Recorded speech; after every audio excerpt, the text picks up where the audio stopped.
Good morning, spiritual companions.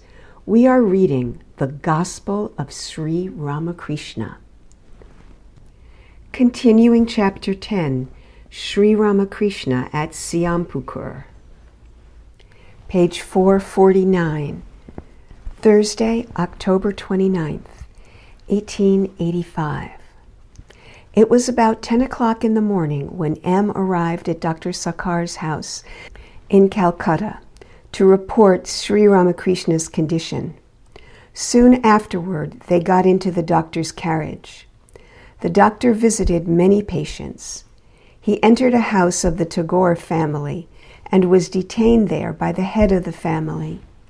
Returning to the carriage, he began to talk to M about Sri Ramakrishna's illness and how he should be taken care of.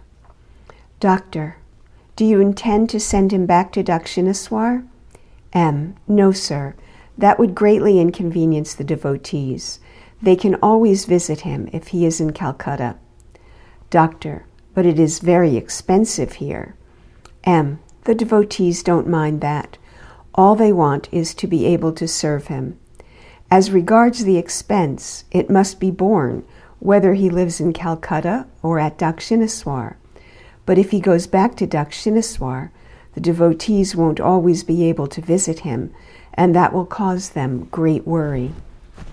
Dr. Sarkar and M arrived at Siampukur and found the master sitting with the devotees in his room. Dr. Badhuri was also there. Dr. Sarkar examined the master's pulse and inquired about his condition. The conversation turned to God. Dr. Badhuri, shall I tell you the truth? All this is unreal, like a dream. Dr. Sarkar, is everything delusion? Then whose is this delusion? And why is this delusion?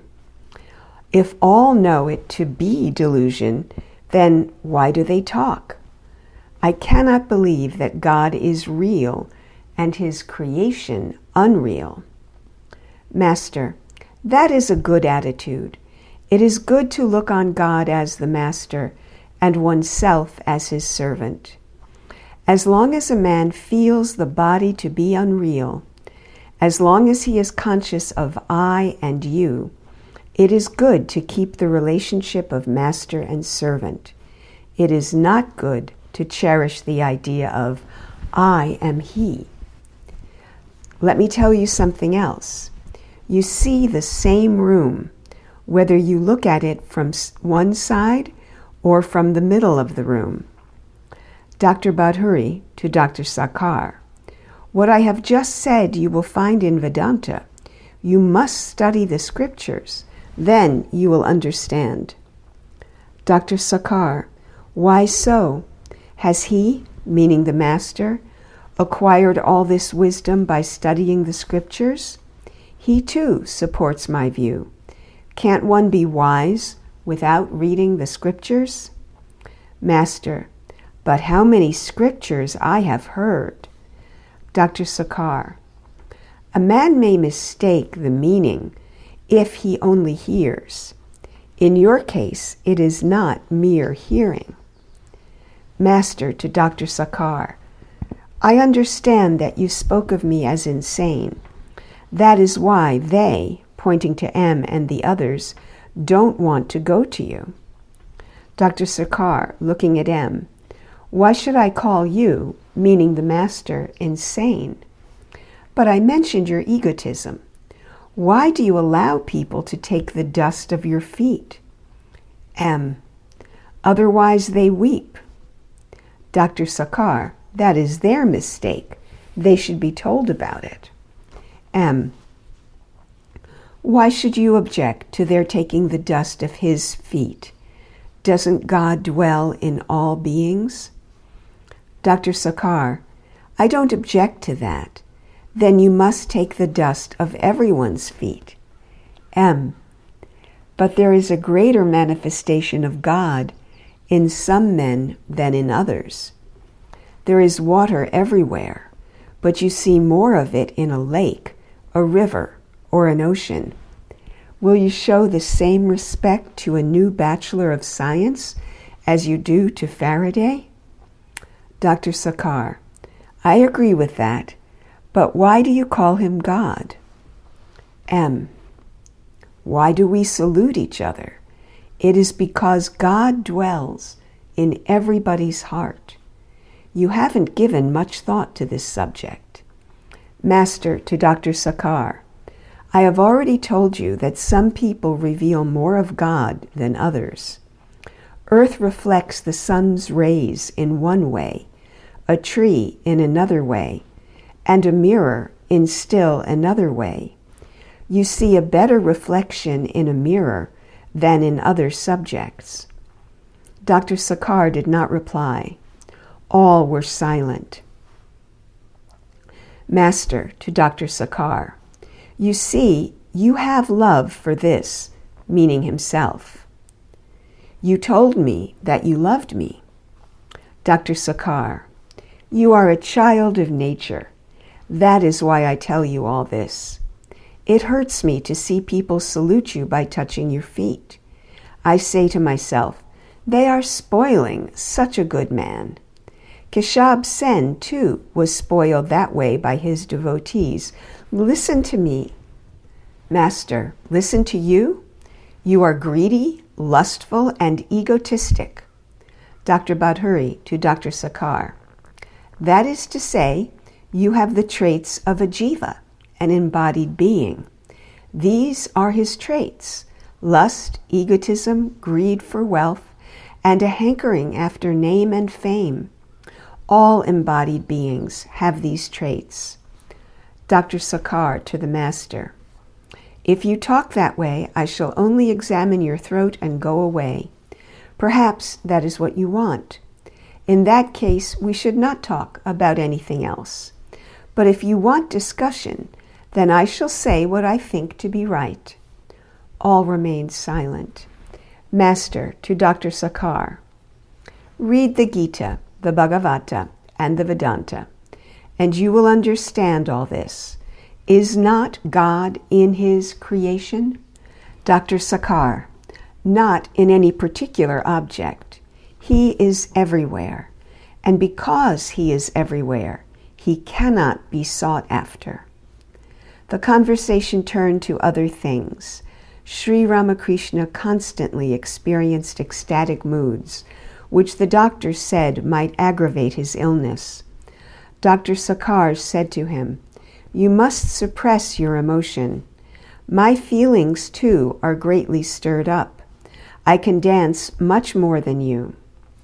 The younger Naren, smiling: What would you do if your emotion increased a little more? Dr. Sarkar: My power of control would also increase. Master and M: You may say that now. M: Can you tell us what you would do if you went into an ecstatic mood? The conversation turned to money. Master to Dr. Sarkar: I don't think about it at all. You know that very well, don't you? This is not a pretense. Dr. Sarkar: Even if I have no desire for money, not to speak of yourself, my cash box lies open. Master: Jadu Malik, too, is absent-minded.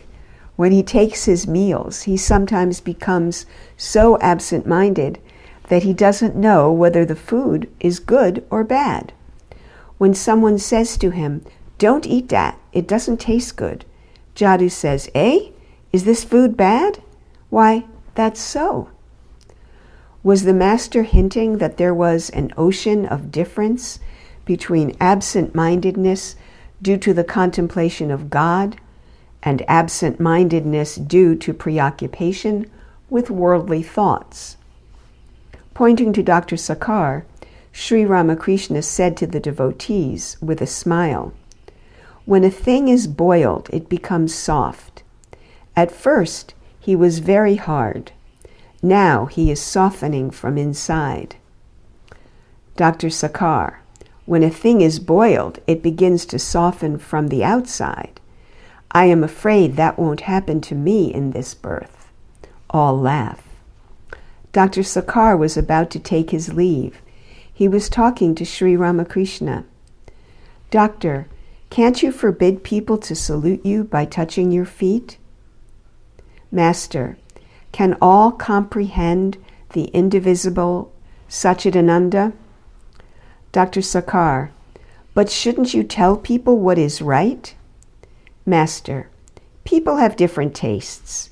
Besides, all have not the same fitness for spiritual life. Dr. Sarkar, how is that? Master, don't you know what difference in taste is? Some enjoy fish curry, some fried fish, some pickled fish, and again, some the rich dish of fish pilau.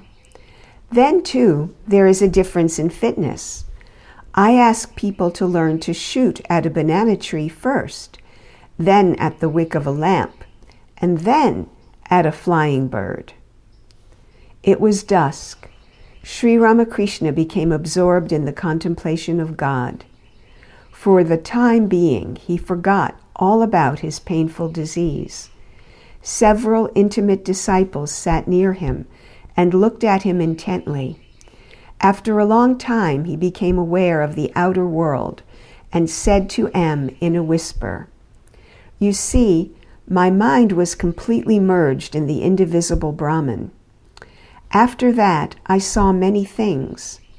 I found that the doctor will have spiritual awakening, but it will take some time. I won't have to tell him much. I saw another person while in that mood. My mind said to me, 'Attract him too. I shall tell you about him later.'" End of that day. End of today's reading.